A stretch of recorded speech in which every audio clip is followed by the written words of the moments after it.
$32,453 exclusively using Google Ads. That's exactly what I scaled this automotive e-commerce brand to. And in this video, I'm going to break down the exact approach step by step so you can implement these winning tactics to scale your own brand with Google Ads. Now, let's get right into it. This brand is in the automotive industry, which means naturally, this is a brand which has a fairly high AOV. I mean, we started working with this brand since August 11th, but since that time period, basically, what we have seen is this brand has been running at an $828 AOV, so fairly high ticket. And the craziest part of all is because they did not really have a Google Ads presence before, not only were we able to tremendously change the overall results they got from Google. I mean, according to Google, in this time period, we scaled the revenue up by over 1,000,000%, ad spend up by 3,000%, and then the ROI up by 32,000%. This was simply because they had little to no foundations or an established approach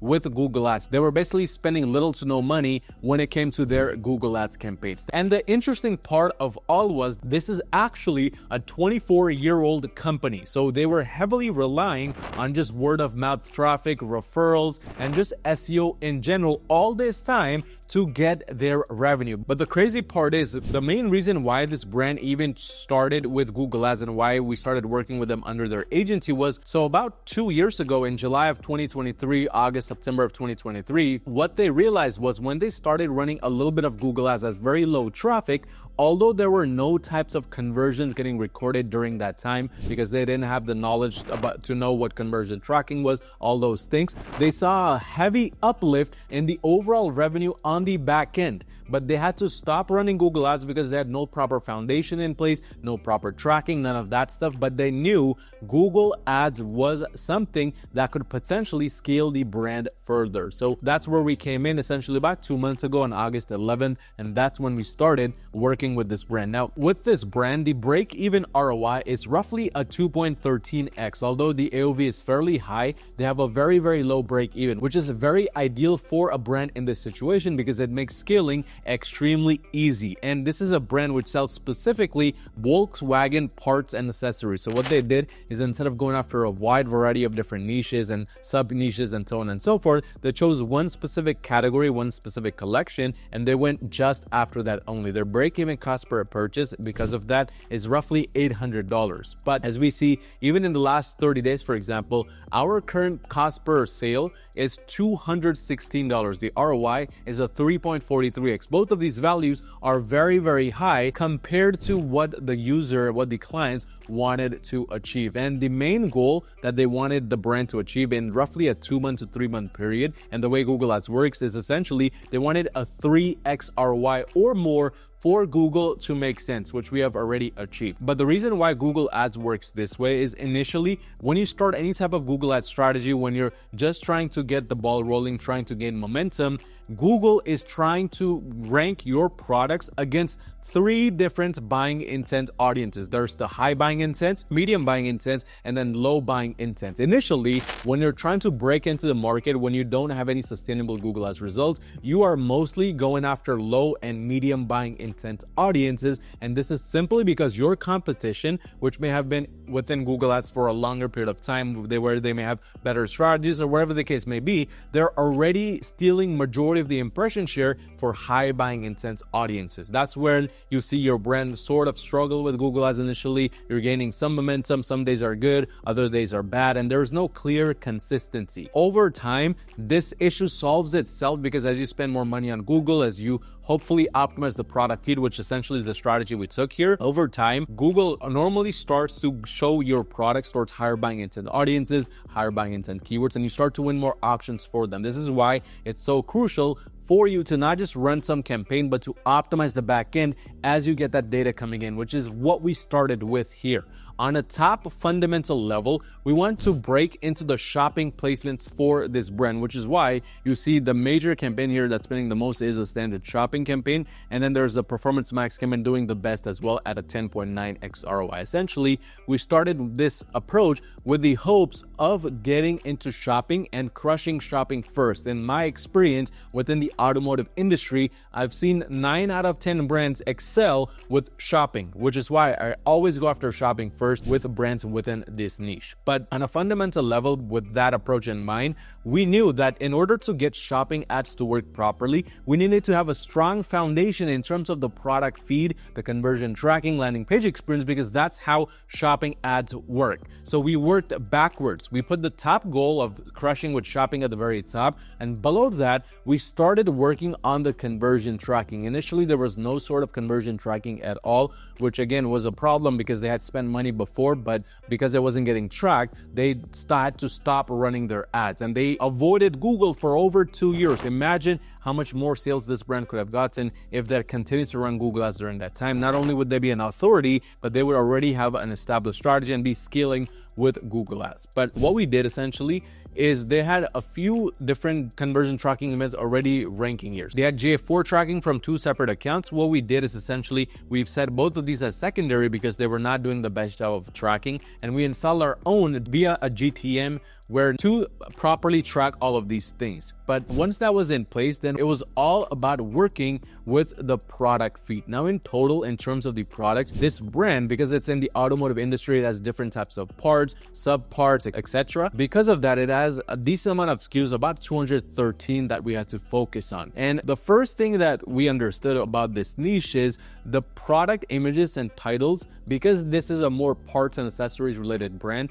they are very similar to their competitors. So there's no sort of differentiation that you can achieve within this brand. I mean, if we just go on Google and type it, for example, a very general keyword for a given brand that's not something that this product brand sells. However, something like Fortuner brake pad. So this is a specific part for this vehicle. And if we look right here, majority of these products can be very, very similar to each other. Essentially, if you don't have any type of way to distinguish yourself from the other brands. And this is going to lead to issues because that means you cannot stand out from the competition, then it becomes a price war. And we wanted to avoid that at all costs. So what we did is we essentially approached the product feed and the product images specifically with the product inversion strategy. So essentially what we found out within the given niche that they sell in and the given products they sell, we found out small specific things which the competitors actually do. Maybe they put all of their products laid out in this manner, or maybe it's all of them grouped up together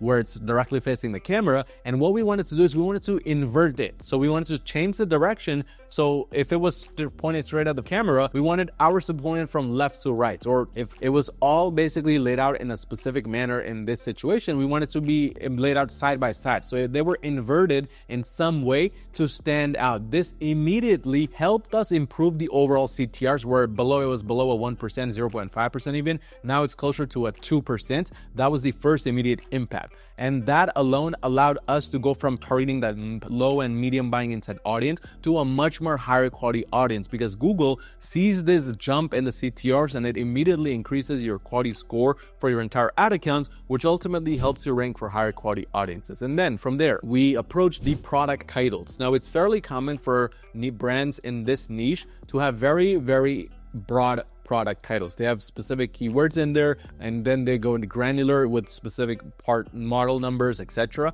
What we wanted to do is we wanted to have that, but at the same time, we want to have high perceived value increasing keywords. And this can depend on the niche or the product you're selling, but things such as heavy duty, luxurious, portable, top rated, doctor recommended, these are all high perceived value increasing words, which ultimately help the CTRs further increase and help your users trust your brand a lot more. What we had to do here is basically figure out what the pain points were within this niche, what users were looking for, why they were looking for it. So do a little bit of brand research and demographic research to then find out the main keywords that these people would use to search up their products. And these were all pain points related. It can again depend on your niche. I recommend you do a little bit of strategic research to figure out how your audience speaks. I mean, this is how we found out for all of the brands we handle under my agency, which, by the way, if you run a brand doing $50,000 or more per month in revenue, you need some extra help scaling to the next level with Google Ads, go on my website at yourmarketing.com, schedule a completely free call with me, and let's see how we can potentially work together and make that happen. But moving forward from the product titles, next point of attack that we approached was the Google product feed. Now,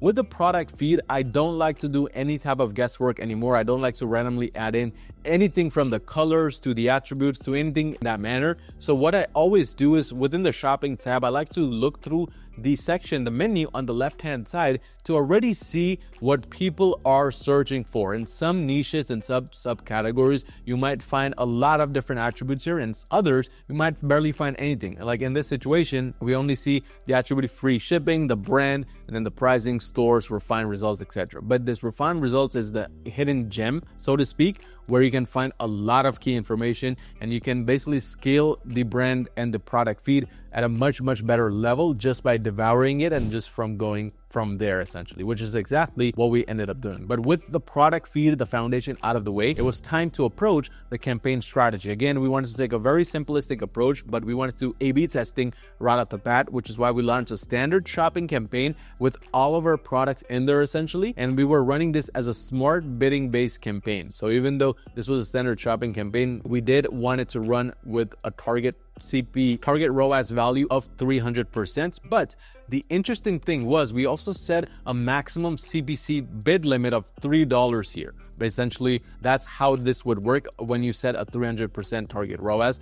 And that was essentially our bidding strategy for the standard shopping campaign with all of our products. At the same time, we had a performance max campaign running in here with its own target ROAS strategy. So if we go inside here, this PMax campaign was also going after the products, but the only difference was in terms of the target ROAS strategy, we did not have any sort of restriction here set. And that was because we had a bunch of different assets we had added into this PMax to get tested along with the products. And this proved to be a little bit of a better approach because as we can see, this PMax is running at a 10x ROI while the standard shopping is running at merely a 2 to 3x ROI. So this is the main goal and the main strategy you want to implement within any sort of brand, doesn't matter the niche or industry. If you're not sure if PMax is the way to go or if standard shopping is the way to go, run them side by side and then let the data tell you. But from there, what we did is we also wanted a little bit of a search presence because we don't want just the PMax and standard shopping to eat up all the budgets and for the entire brand to just rely on those things. So we set a branded search campaign running at a $10 a day budget because it's very crucial that the total budget, there are only about maybe 1%, 5% or maximum 10% of your budget goes towards branded. A lot of agencies will tell you otherwise, but this is the best approach. And as you can see, it's running at a 146x ROI. We spent only $6, then we made back almost $1,000, which again is doing the job of getting potentially lost traffic back and not letting any competition bid on our keywords at the same time. But this search campaign right here, it's not running at the best possible ROI simply because we are still entering the market. This is more of a dynamic approach. We are just essentially entering the market with a portfolio-based bidding strategy. And from there, we're letting Google Ads determine which products, which keywords, and which landing pages it should go after. But essentially, our main keywords are the specific products which this brand sells. We're keeping it as exact match to avoid any sort of broad approaches that can cause this brand to potentially waste too much money. And in terms of the ads,